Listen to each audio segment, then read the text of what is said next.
What's going on, everybody? You are listening to the CoLiving Show. My name is Craig Curlop, My name is Miller McSwain. and we've got a fantastic show for you today with Mr. Franco Montano.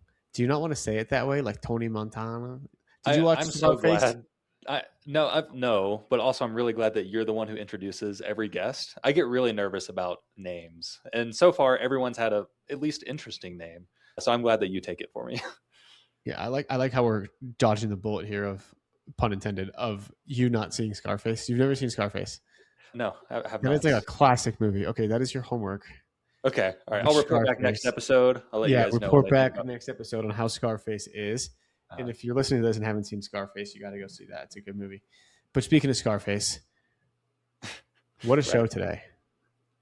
Yeah, man. Yeah, so Franco is again, I think we're bringing you guys some really awesome folks, to be honest. With co-living being in its infancy, there's so many investors out there who have been around since the beginning, but just haven't gotten their name out because they've been putting their heads down and working. And Franco's another one of those guys. He's at pushing, what do you say, 600 rooms under management, plus he owns 150 of them himself. And he's been around since kind of the infancy of pad splits. Yeah, just lots of tips and just knowledge that this guy's able to bring from those years of experience. And the kicker of this too is he lives in LA, but all of his Yeah. properties are in Charlotte and in Atlanta. So if you guys are interested in not being confined to where you live, or you live in an expensive area, like there's no excuse to not take that step forward and go find an area that is. The whole US is at your fingertips here. We know co-living works in lots of different markets. Yeah, totally fantastic episode. Miller, before we get into the show, we've got a question Yes. that Yes, sir. I need to ask you. All right. This question is from our good friend Yoni Kaczynski. Are you still actively against the leases that end in the winter? Should there be any incentives to have tenants basically renew in the summer? Yes. So the issue that Yoni's pointing out here, typically for most rentals and co-living included, demand is lower in the winter just because there's less people moving at that time in general. So if your tenant moves out, there's less tenants to move into your property during that time. So what we've seen is that starting like November, but definitely into December, but we'll say like November till February is pretty low. So yeah, ideally, if you guys are really thinking about your lease links and the end dates and everything, you structure them outside of that. Tactically, the way that we execute this is for the initial term, we let the tenant pick however long they want their initial term to be. And we just adjust pricing. So this does incentivize folks to make them longer, but we just adjust pricing based on how long they want to pick. Now, really, beyond that, what happens is whenever it comes time for renewal, we do give them a few options. We tell them you can either go month to month or assign 6-ish months or 12-ish months. But in reality, we actually do shift that a little bit. So it's not always 6. It could be anywhere from 4 to 8, I think is what we do, so that we can shift things, two things. We can shift it outside of that seasonal band, and also so that we don't stack a bunch of move outs all at one time. Because there could be a lot of people wanting to move out in May. Instead, let's offer you a move out in June and in April so that we don't have a ton of vacancies at one time. So yeah, it's really smart to think ahead and structure when your leases are going to end to minimize some of those issues. Boom. All right, Miller. Boom. Thanks so much for answering that. Now, let's get to the episode with Mr. Franco Montano.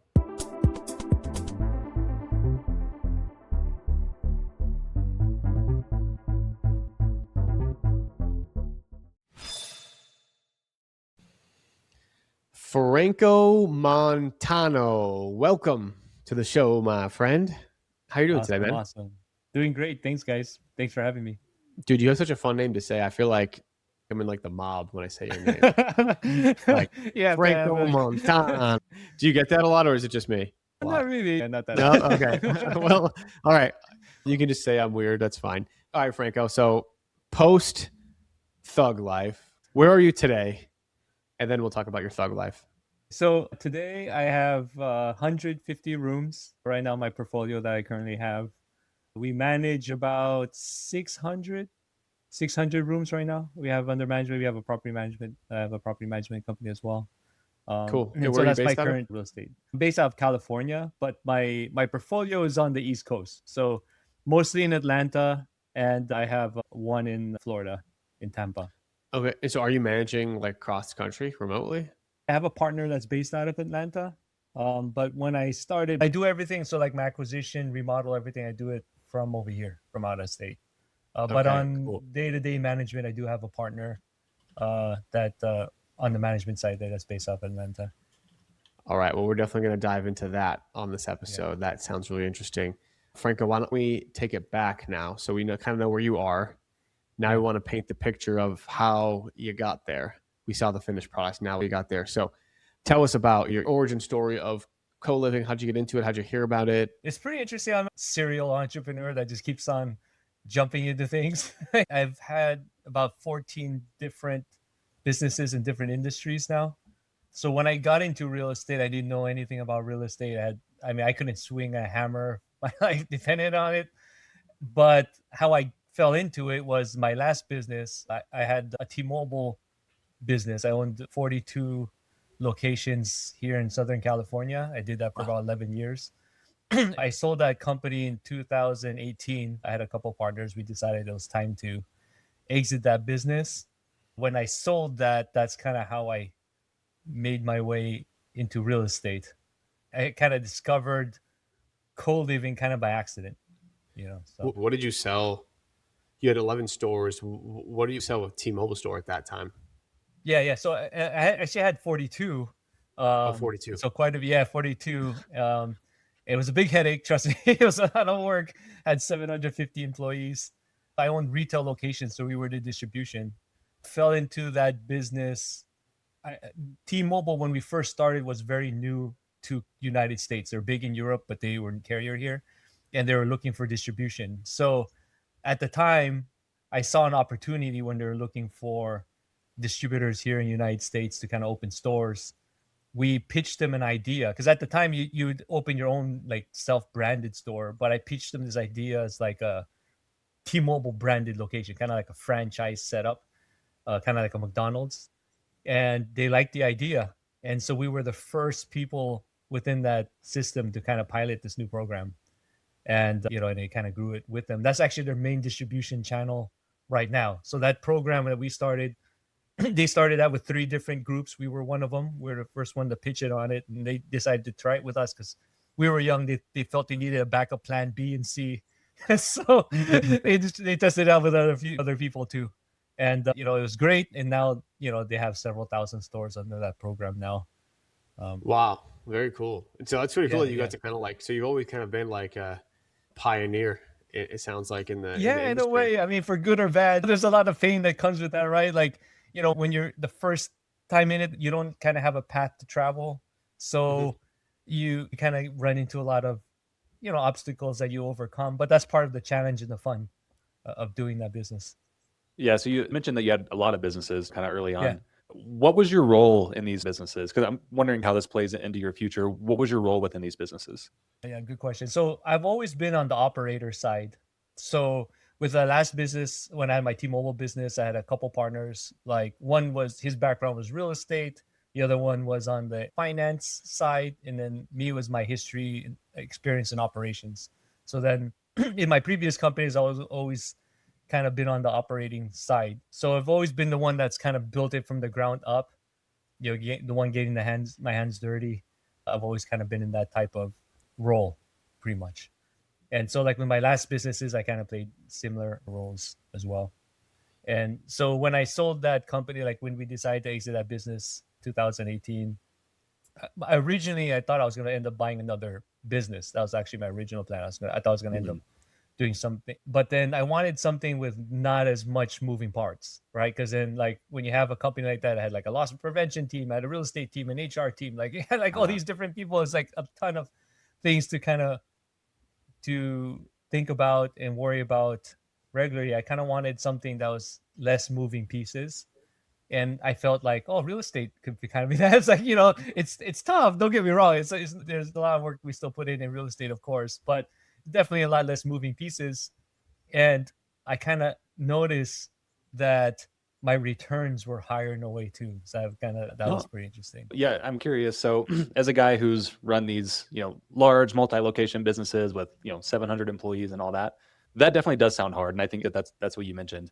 On the real estate side, when we talk about different strategies, long term, midterm, whatever, we always put co-living at the top of that. Is like, this is the one that takes the most work, or definitely higher on the spectrum where we're kind of Yeah. redlining, I think, as far as like the amount of work involved compared to the other strategies. So now that you've been in that business world and you've moved into this like real estate world, how do you view co-living and the work involved versus running all those locations? It's definitely not as active as you might think. It's more active than other real estate strategies, right? Like, so if we compare it to like long-term rental, like Yeah. definitely there's more, activity involved, but it's not as much as when I was kind of operating like a lot of my other businesses. There's definitely a lot more happening there.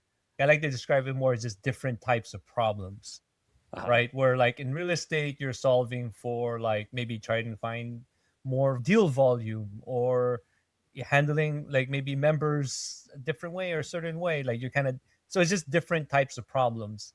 Where like in retail, I'm dealing more with like employee recruitment issues, or like inventory shortages, things like that. It's just different type of problems.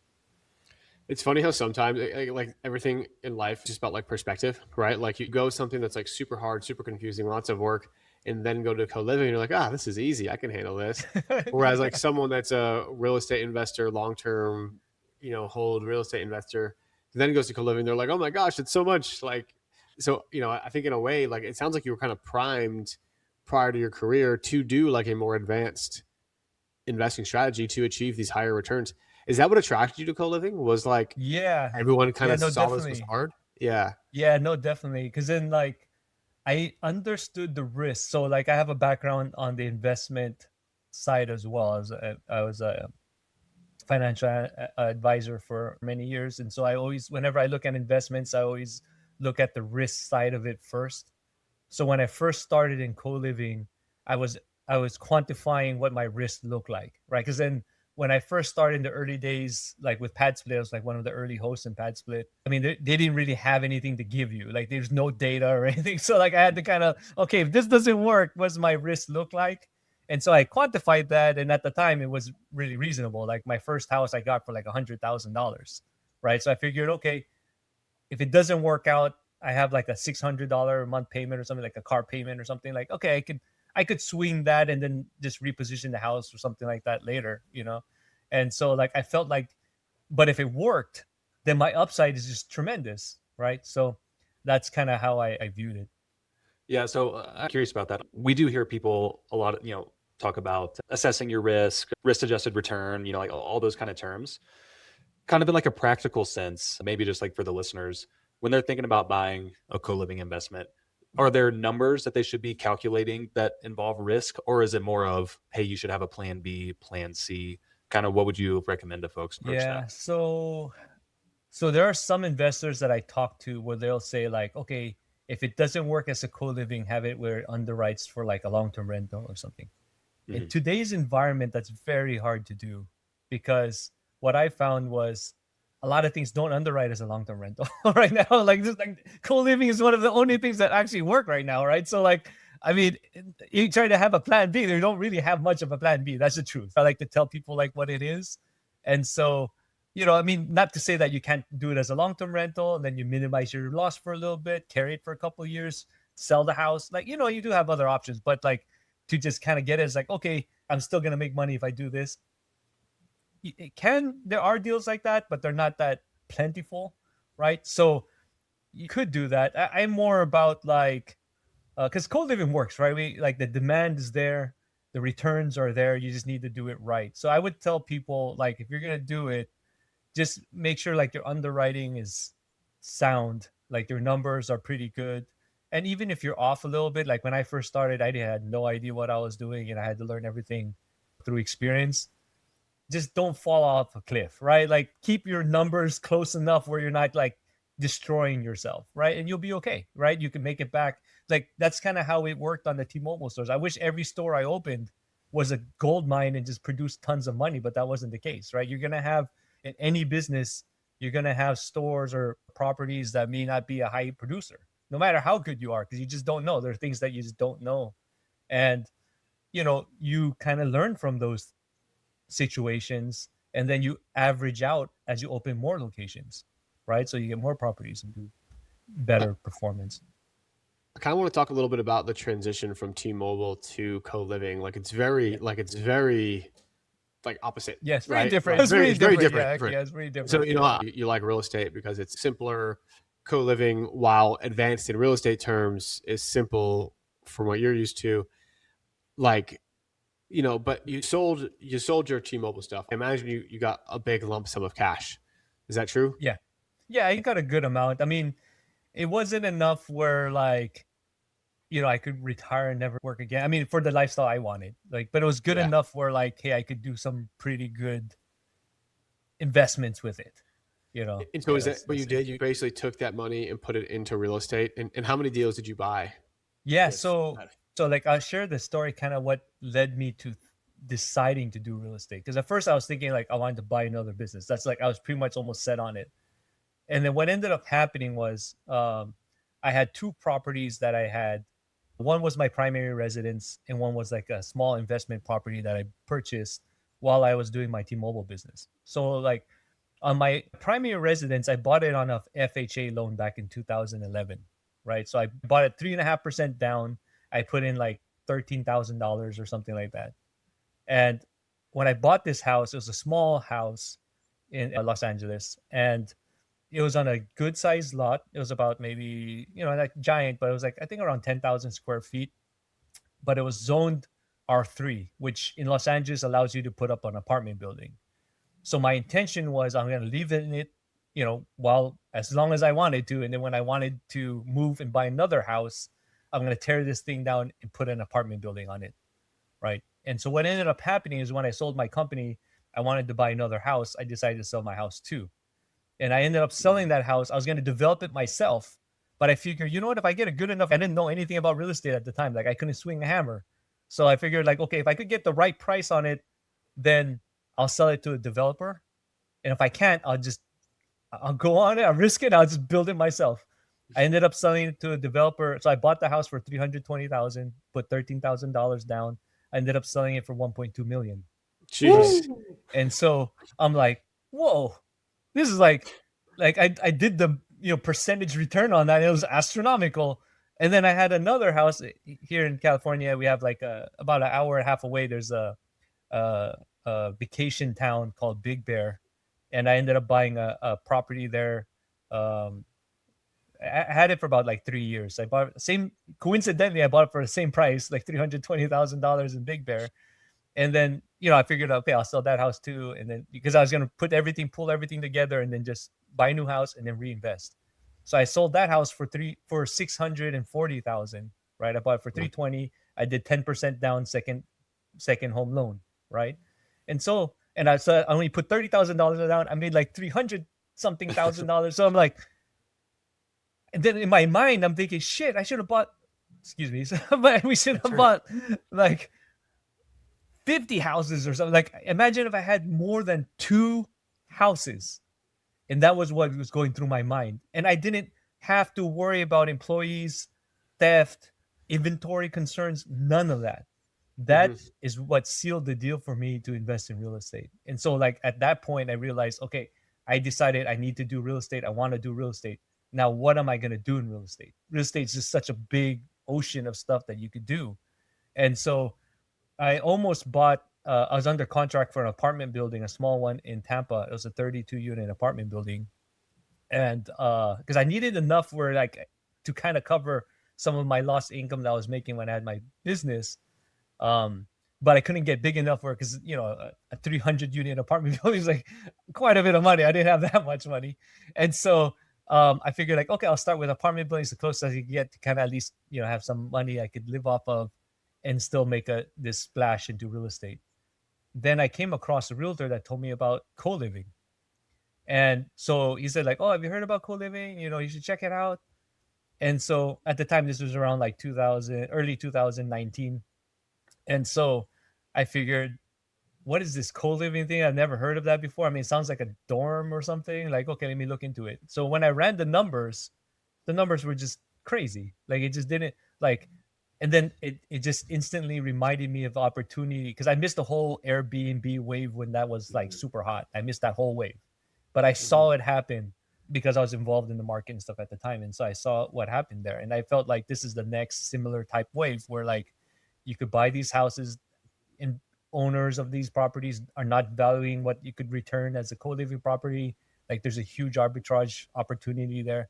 And that's kind of what got me into it. So I figured, hey, I'll try a few houses and see what happens.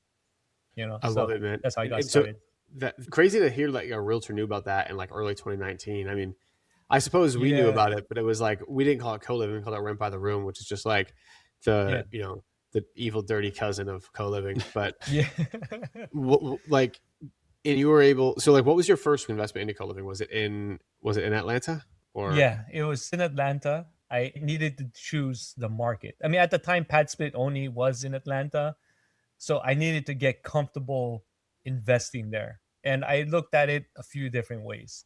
So the first way I looked at it was based off like appreciation, because I saw what appreciation did for me. So that was very important for me. Like I wanted to find a market that could appreciate.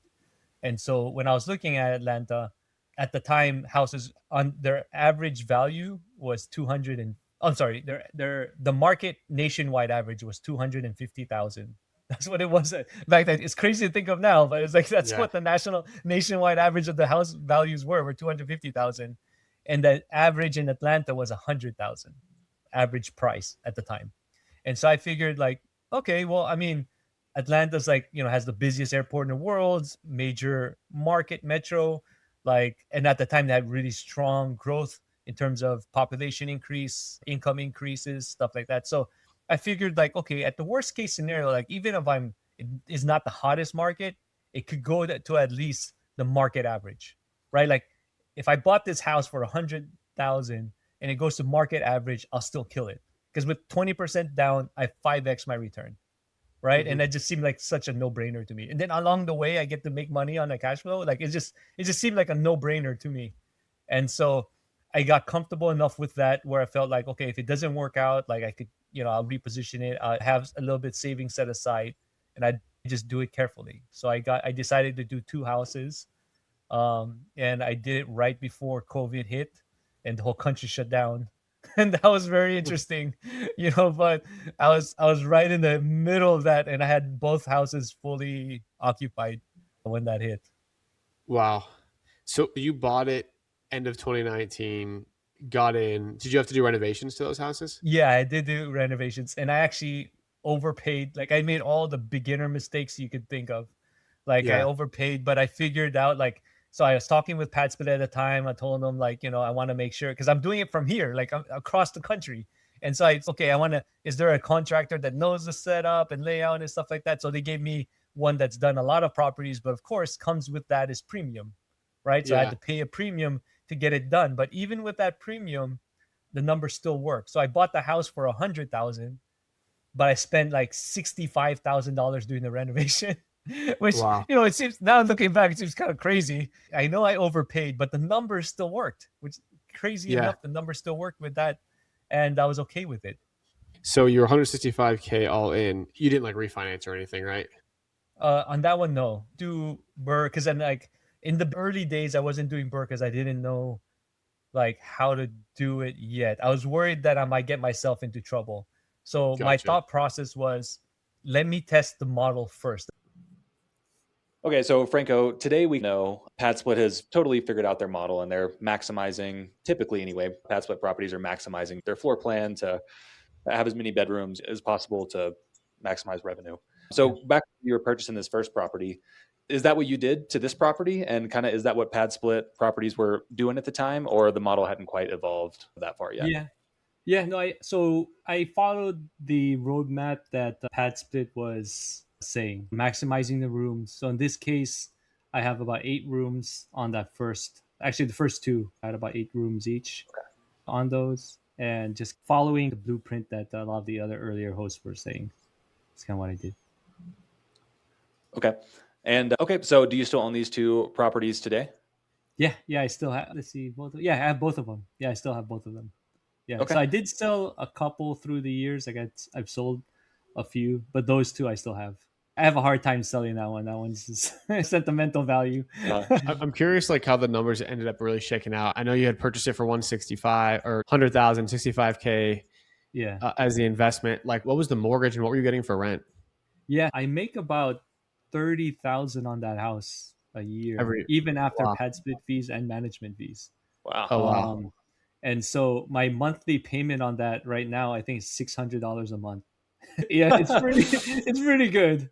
If Yeah, you Yeah, have one room rented, you're good to go. yeah, that's it's pretty good. Like that's why I wish like during that time, oh my gosh, I wish I bought every house in sight. But for some reason, 2020, everyone had this great idea to buy houses too, and so I was chasing in the market up like everybody else. yeah, yep. I think a lot of people were that way. And was your Yeah. second house the same kind of situation too? The second one you bought at the Uh, same time? yeah, close to. It's about the same price. I got around the same price. I spent a little bit less on my rehab on that one. So that's on my second house was the start of me trying to be more efficient. And so like I started systematically making improvements on the business at that point. Um, Gotcha. yeah, Okay. So But can you talk about some of that? So like yeah, specifically, are you talking about like the acquisition and the remodel, or more like on the management side of things? yeah. So that's where I started was on the remodel and acquisition Okay. portion because I knew like in my first one that I did, I knew I paid quite a bit. The second one, I was able to get it down a little bit, but I still spent a good amount of money. And then so as I started adding, I figured, okay, how can I spend less on the remodel? Are there ways to get it done without spending as much? And I started testing out. I do a lot of testing with my portfolio. So like I'll have like just different things that's not common with my portfolio because I wanted to test out the model. So like I'll buy in certain parts of Atlanta because I wanted to see if it's going to work there. I have like my Mhm. smallest house. I have two houses that are 4 bedroom because I wanted to see does it work with a 4 bedroom house? Like how does that look like? I have three houses with the septic system. Does it work on a septic? Not work because you hear a lot of room. Like I just tested. I just bought houses and figured out like what works and what doesn't work because no one else was doing it. So I just figured, okay, I have to figure it out for myself. can you save us all the headache and the buying all Yeah. these houses and just tell us what works?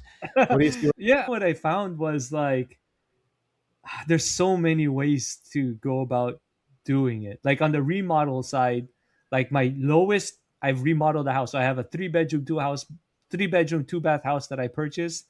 I turned it into an 8 bedroom, 3 bath house, and I only spent $5,700. Oh, That's the Wow. lowest I was able to do a conversion. Now they're not all like that, but that's the lowest I've done it. I've done several that I only spent like less than $10,000 doing the full conversion. And so it took me a while to get there. It took me a few years to just figure things out. I found, okay, I can maximize there. I can maximize in the type of deals I buy. I can maximize. So there's just every part of our business, there's an opportunity to just squeeze out more. And it could just come from different parts. It's not one set way to do it. It's not only, oh, the solution is doing the remodel right. Not necessarily. There's a lot of other ways it could work.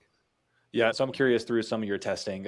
I get there's not a single perfect way, but just curious your experience and feedback specifically on bathrooms, right? So it sounds like you've Yeah. done, yeah, a lot of build outs and remodels. What are Yeah. you seeing around how many people sharing a bath is still successful from a rent not decreasing too much and management headache not increasing too much? Kind of what are you seeing there?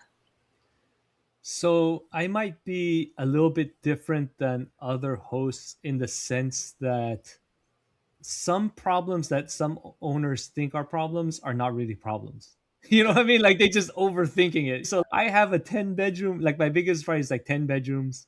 And we on our management side, we have some that are like 14 bedrooms, but like on the ones that I own, I have a 10 bedroom and I don't really I don't have the it's not as big a problem. I see it the same as if I had a 8 or 6 bedroom house. Yes, like on my 4 bedroom houses, I do have less problems, but not necessarily. I don't really view it as that big of a headache. I think the issue is some investors come in thinking, hey, I could buy these houses and I could be on the beach and then I just collect all this money and I don't do have to take any phone calls or worry about anything all day. I think that's where the issue comes in.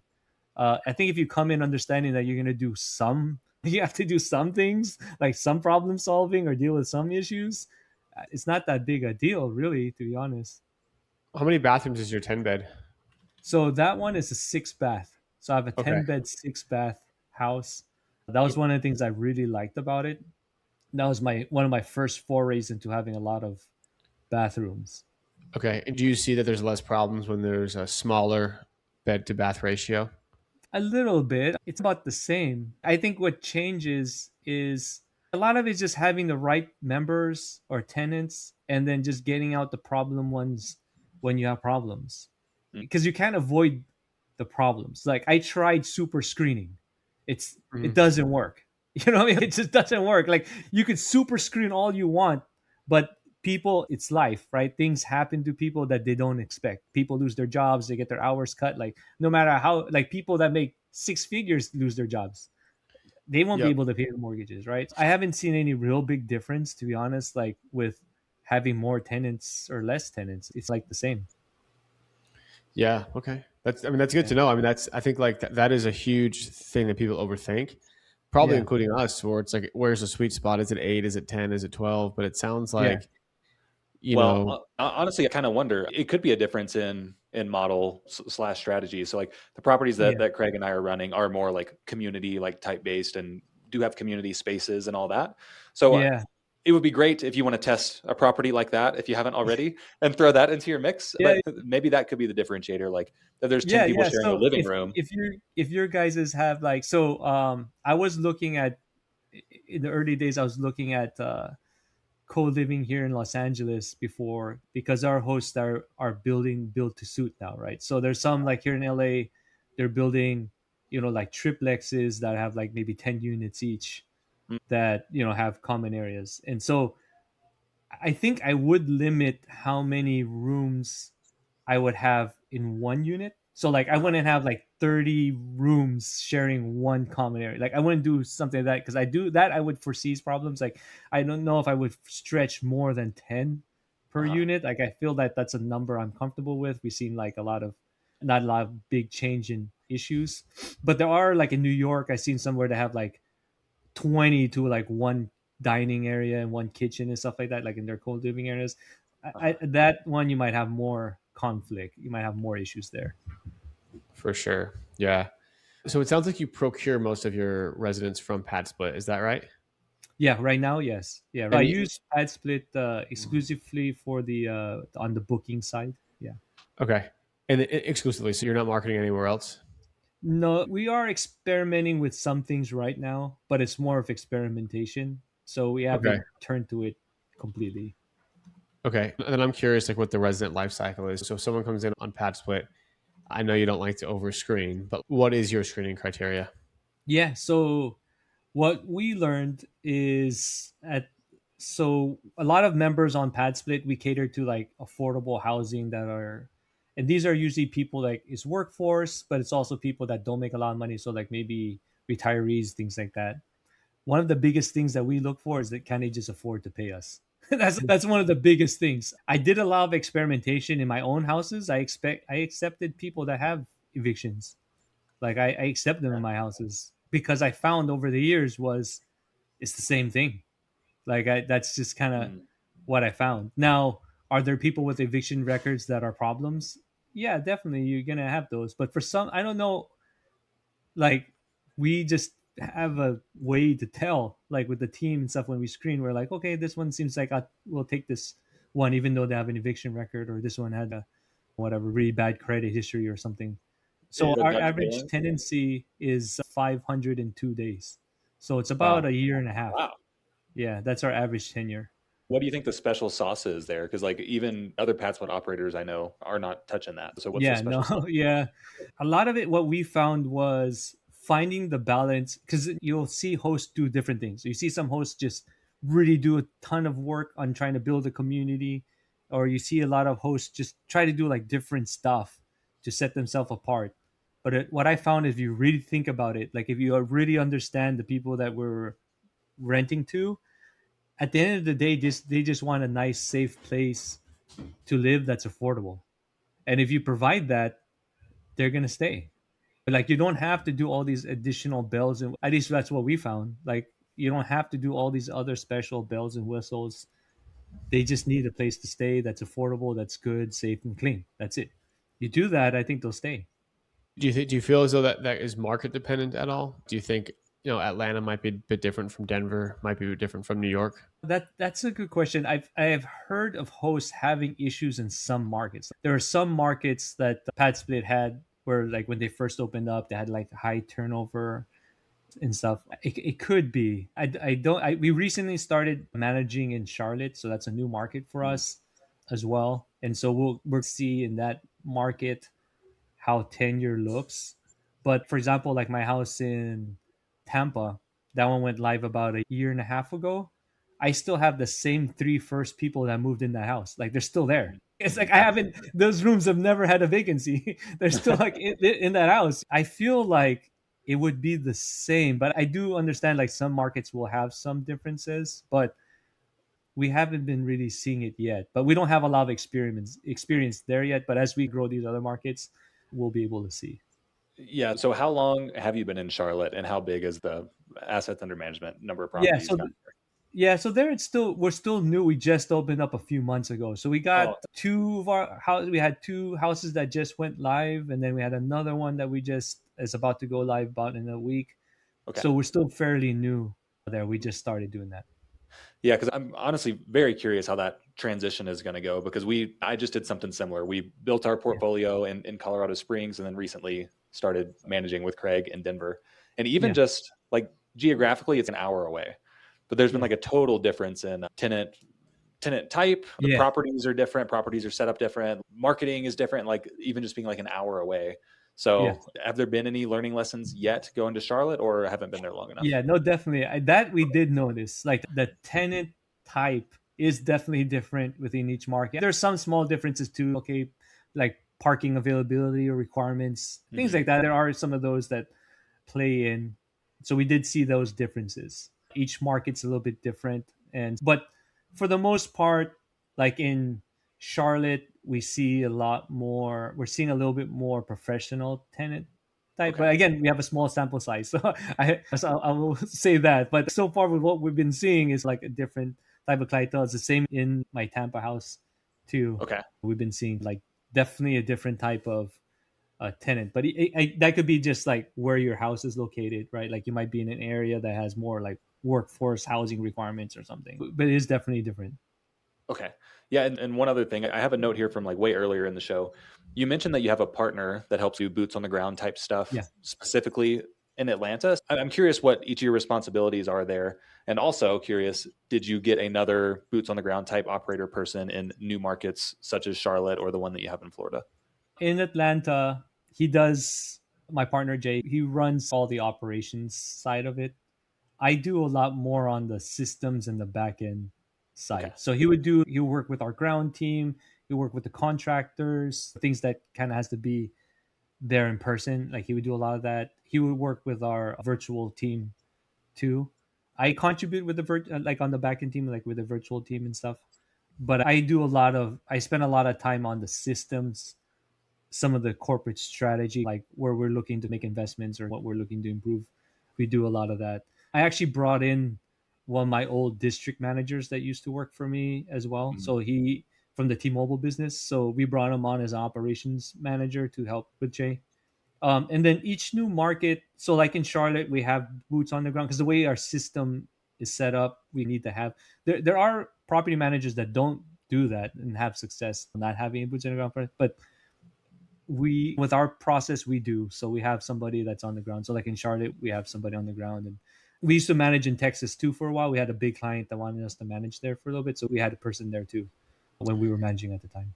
I think you mentioned earlier too that like the first houses that you said, they cash flow you 30 grand a year after pad split and management. Does that mean that you're like paying yourself like management, or do you actually have another manager as well? Yeah, no, we pay the company, like the company I'm part of, I pay as a management fee. So like in all my properties, I underwrite it as I would any other house, and I would pay it as like I would any other property manager. So all my deals have to underwrite for it like to work, because I have to pay the management company the same. Gotcha. And when I underwrite it, I pretty much charge myself about the same. I Right. have a little bit of a discount, but it's about the same almost. Cool. Okay.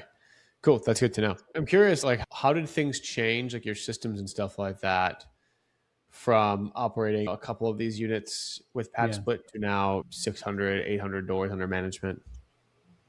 that's a very good question because it's changed a lot. It's like each stage, and it reminds me of when I had my retail businesses too, like my other businesses. As you scale, you have to adapt to what the needs are, right? So like when I had, let's say, 3 stores, like I could run it myself. But then when you have 5, now you need like a district manager. And then okay, now you get to 10, now you need another district manager and a regional manager, right? Like you kind of have to change your model and how things are set up. And we had to do similarly. It helps that I have a background in scaling companies. So I would tell Jay, hey, we got to do this and this to prepare for this next level, to get ready for this next step.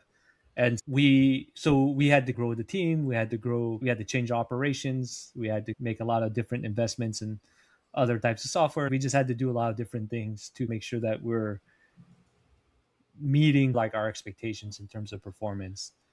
Yeah. So, just quick question for you on the software side. So, you and I have talked a little bit outside of this call, Yeah. and from what I remember, I think you guys are actually like building your own in-house like type software. So, can you Yeah. talk a little bit about just to give some folks some more insight? What sort of software features does PadSplit provide, and why are you building beyond that? And maybe when should someone build beyond that? Yeah. So PadSplit, I think, works well, like just their system as a whole. If you just use them, maybe 2 houses, the most maybe 3 houses, Okay. I think you start going above that. So if you start getting above 20 rooms or Uh, something like that, then you might start running into issues. So the issues you run into is that it's just not very, it's hard to keep track as you get maintenance tickets and certain things uh, as your room, like as you get more rooms, because it gets lost in like the system, like the process, like the tickets get lost because it's not designed to, if you have a lot of rooms, they didn't design it for like hosts to have like hundreds of rooms. okay. And so because of that, they're just, you run into, some tickets might get lost or you might not see it, or just things like that. So we wanted to improve that experience so then the team could keep track of tickets, could do our follow-ups, because there's a lot of different things that we have to do. Like what happens if someone's late or they got their membership got terminated, like following up on the payment, when do we file eviction, okay, what stage are they at, do we have a payment arrangement, like Okay. just all these different stuff that is not in the system, right? Like payment Mhm. arrangements, like you could have a payment arrangement, but it's not tracked in the pad split system. So that means we have to have a system, a different system to track it, right? And so just all the different things that like as we grew, we saw, okay, we're missing this, we're missing that. We had to build a system to do that, and it worked fine. Like we used in the beginning days, we just used like Monday, which is just basic, like basically it's a nice version of Excel spreadsheet, right? That's basically what it is. Yeah. But it was very customizable, and it worked for us. It just none of the out of the box stuff just didn't work the way that we wanted to. It does its purpose, but it's not flexible enough to do everything that we needed. Yeah. And we decided to modify other software that we could use to meet our needs. Okay. So beyond like 20 rooms is maybe where someone might Yeah, consider. that's where I would say that you start Okay. looking at least something to help bridge some of the stuff Gotcha. that you might miss, because they're gonna, like when you start getting more rooms, you're gonna start seeing you're gonna get more maintenance tickets, you're gonna get more room flips, you're gonna have to keep track of everything, where everything's at, when is it due. So then you're gonna need more. You're gonna start feeling that you need more because you're gonna Okay. see gaps in your operation. Sure. Yeah. Franco, one more question that I've got before we probably got to head into the final part of the show. What does your team look like now at 800 Doors? If you had Yeah. to paint us an org chart for you, like you're at the top, what departments do you have? Who leads those? Where are they? Yeah, so we have about, I think on the like our virtual team is like about, I think we're at 15 or 17 right Uh, now. And then we have a bunch of team members on the ground. We have about like maybe 7 or 8 on the ground that we use. Okay. So our setup is pretty heavy compared to a lot of other property management companies or other property managers. We we kind of planning for the next, like for growth, so we're a little bit heavy. So we'll Okay. have different, so like on the ground, those are like the people that will help do the basic maintenance stuff or issues with like trash or whatever. So we have our ground team that take care of a lot of those. And then on the virtual side, we have people that do, we're pretty detailed. So we have people that do, let's say, so not just like member communication, but then we also have people that do rent follow up, like with payment Mm. arrangements, with maintenance tickets. We have different people that just schedule. We even have people that look at like small things like cameras and stuff like that. We base it off what we feel like the gap is. So as we get bigger, we have more issues where members have disputes, or like a member might punch a hole in the wall. And we have to do more investigation. So then we make a position or try to see who can fill that need. Those 6 or 8 folks that you mentioned on the ground, are those all like in-house payroll, or does that also include like third-party contracting type folks? Yeah, so a lot of them are contractors. A lot of our team are contractors on the ground, but a lot of them only work for us. Oh, okay. So Gotcha. like they're like dedicated to us. They don't have 5 other clients or anything like that. Like they only do us. They're not necessarily W-2, but they only do projects that we send them. Do you think of your like kind of team as like in departments, like, you know, if you've got like the maintenance department, do you have that separated out? Yeah, we do in a way. We have somebody that does like small maintenance items. We have somebody that does rent collection that goes around the houses, like in rooms and stuff. And so we have those type of departments, and we break it up the same way with the virtual side. So like we have somebody that just does rent collection, or we have somebody that just does accounts payable or accounts receivable, or because with our size now we have a lot of different things that we need people to specialize in. So we have like people that just do accounts payable, receivable, rent collection, member follow up, scrubbing tickets, things like that. Cool. Okay. Sounds good. Awesome, Franco. Well, I think you shared so much with us today, and I think we got to head into the final part of the show. Any parting words of wisdom that you want to share with everybody before we head into the final part? Yeah, I think the biggest thing I'll tell like new investors or new co-living investors is just underwrite the deal correctly. That's the one thing that you can't, it's very hard to fix, right? Like you go into a bad deal and the numbers don't work. I don't care how great your operation is, it makes it very tough.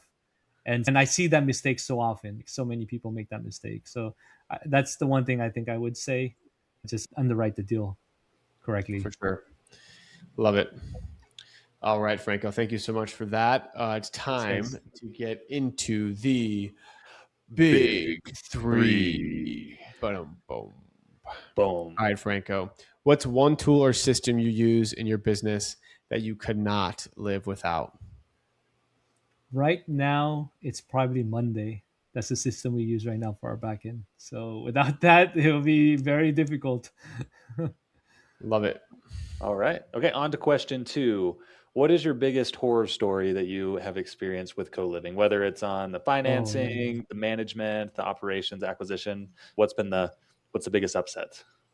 Wow. Okay. I have quite a few of these, but Yeah. let's see. The biggest one I thought was, I would say it's unusual. So Okay. I'll share this one. Actually not unusual, but it's not as common, but it happens. One of my earlier houses, I had somebody that, and this is before we were doing checkups and inspections. So I learned from this mistake in the early days. We had somebody that passed away in one of my rooms, and no one reported it until it was really bad. So we didn't find out Oh. until about 5 months later. And so by the Whoa. time that we got into the room, because then of course smell was starting to get bad, so we went to check in, and when we to check in, it was, as you can imagine, it was really bad. And so I had to remediate that whole room. I had to cut out everything, take everything. I had to rebuild that whole room. How does And someone not surprisingly, check no in one on moved someone out. I after actually five? thought the whole house was gonna move out. Like the whole house actually stayed. So they still live in my house today. The same people that were in that house. So, but I had to remediate the whole room. It cost me quite a bit of money. I think it's about $5,000 remediating that whole room. Wait, And how so okay, hold on, hold on. How did someone not go check on this guy after not seeing him for 5 months living in a I know, co-living? and I think that's one of the biggest myths I think with co-living is a lot of hosts or investors think, oh, like they're always hanging out or talking to each other. Most What I found is most of them just keep to themselves in their room. Like they don't like all hang out and have lunch and dinner together. And like people are busy, so they all work different times, they do different things, and they just hang out and have their own interests in their own room. So no one even knew the guy was wrong, and we didn't know because the guy's it was still charging his card, so we're still getting paid every week. Oh, So we didn't know there was a problem Oh until it my was god! reported. So yeah, so I would say that was probably one, but I have Wow, tons of other ones. wow, that's I think we'll crazy. all get together and write a book one day, Franco. We've all Yeah, got we should. it. We've all got it. Yeah. Unfortunately, we've had a couple of people pass in our units too, and it's always been within a couple days, never like Wild. 5 months. That is just Oh that's yeah, just no, blowing yeah, my mind. that's was pretty bad. Yeah, Yeah, that's it's crazy yeah. Now we catch them pretty quick because we have systems and stuff that we put in place. But yeah, that was the early days. That was a big learning lesson. for sure. Well, sorry, what system do you put in place to make sure no one's dead? Well, no, we just check. We check more Oh, often. We communicate a lot more. I mean, that was the early days, so I didn't have a big gotcha. team. I only had You like at have the time I only had one person. Hmm. So gotcha. like Okay. now we have a lot more There's communication. there's not Like like a we have a button you bigger push when you team. walk. There's not like a button you push like when you walk by the fridge, the "I'm alive" button to just make sure. Yeah, We should have something like that in the room though. It's like, "Beep, I'm still yeah, alive. I'm still here." yeah. All right, man. So not including the co-living cash flow group or any of like our books or this podcast, where are you getting the best co-living content today? Best co-living content. That's a good question because there's not that many, to be honest. Like, there's not that many out there that talk That's about why we're co-living. asking. Yeah, one of the things that kind of got me. Let's see, what are some of the stuff that's out there? I know there's like conferences and stuff that you guys like hold and stuff that's out there. I think that's great to network. And PadSplit does a lot of RIA events.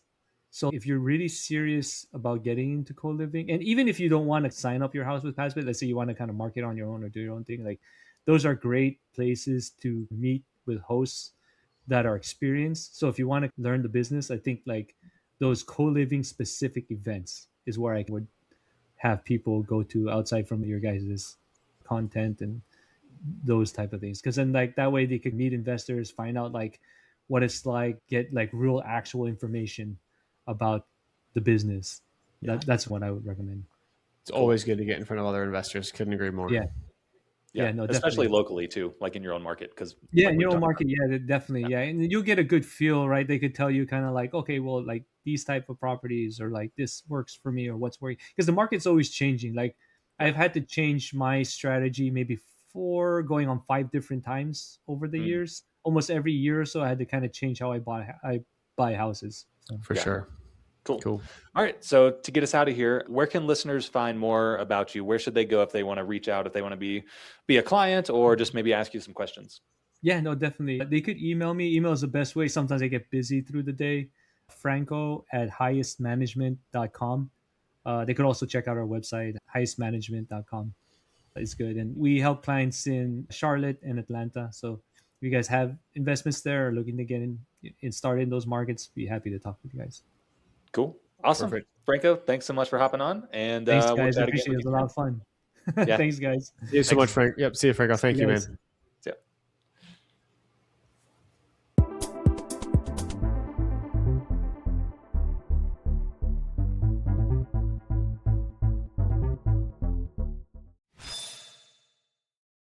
Hey guys, the tool I've been talking about forever, CoLiving Pro, is now officially live. So some of the biggest problems that I've encountered around co-living are always on the marketing side. So you can think of CoLiving Pro as a marketing software or a tool to help you overcome some of these marketing issues that we all run into in the co-living space. So number one, it helps you determine what to price your room at and then how to change that price over time. And that's actually a free tool. You can go there to colivingpro.io, and there's a little like rentometer type tool where you can punch in an address, punch in a zip, punch in a city, and kind of see what rooms might rent for there. But it does that for you.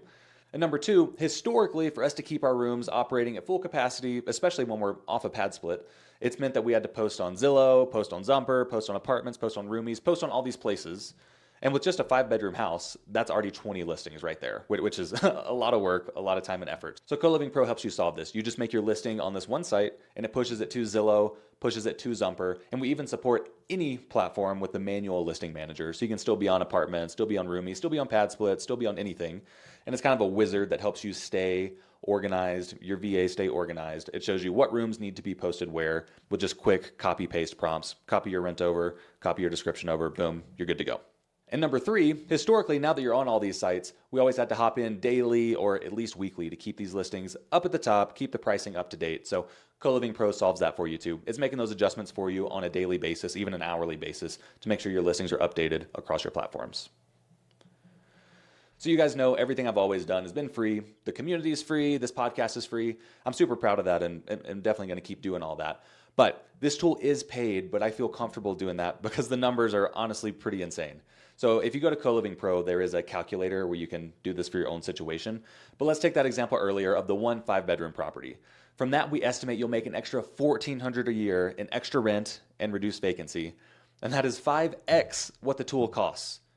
Let me say that again. This tool produces 5x the return of what it costs. So in this example, that's actually a better return than most co-living properties themselves, being around 15, 16%. So seriously, to me, this is a no-brainer. I think you should totally go sign up, especially right now. We have limited time founders pricing, so it's 50% off for life. Whenever you add a property, that property stays 50% off for the first 100 signups before the end of April. So head over to colivingpro.io. This is the tool that I built for my own business, and I'm so happy that I can finally share it with you guys. And back to the episode.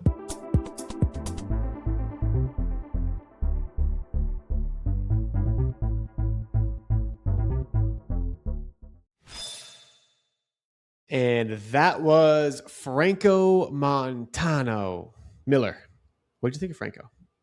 Honestly, I learned a ton about Franco. I knew him a little bit before this episode, but I had no idea that he had run all these businesses before, had this exit from running these T-Mobile stores that gave him kind of the ops background that enabled him to, like we talked about, manage from halfway or, well, pretty much all the way across the country, if you think about it. So yeah, love having that guy on. And yeah, can't wait to talk to him again about how he scales from there. Yeah, I love hearing people with operations minds like kind of talk and hear how they started with, hey, I'm going to test it. Like he tested pad split. He's tested so many different things. And it's nice. That's why we have the show, right? We interview people that have experience with 600 plus units. They can tell us what they've learned, what the best thing is. And then you guys listening can just go get that best thing and not worry about the 4-bedroom, 2 baths. Maybe you don't cash flow as much, right? And maybe you don't buy a house that's on septic and run it as co-living, right? So there's all these little tidbits that he dropped there, which I absolutely love. And Franco is definitely a strong operator. Give him a follow, go check him out. And yeah, I think he's in all the communities and stuff like that too. So keep an eye out for him in all the communities. And if you haven't already joined the community, join the co-living community on Facebook. Me and Miller are hanging out in there quite a bit and a bunch of other co-living operators. So even if you're just like remotely interested, join the group, throw in a welcome message, and it's very active and very engaged. People will welcome you with open arms. Yeah, and Franco said it really is important to get around community and folks that are doing this. And specifically, that is awesome to do on the ground, and you guys should totally do that. But even getting in it online, Craig and I have a monthly call in there. We just wrapped one the other night, and we have 50, 60 investors in there, all asking questions about co-living nationally, asking questions about specific markets. And there's experts from all over the country that are in the group and in those calls. Yeah, would love to see you guys over there. 100%. Miller, anything else you got to add before we are out for today? Let's get out of here. All right. We'll see you guys all next week. If you haven't already, follow us on IG. I'm Craig Kurlop. I'm at Miller McSwain. We'll see y'all next week.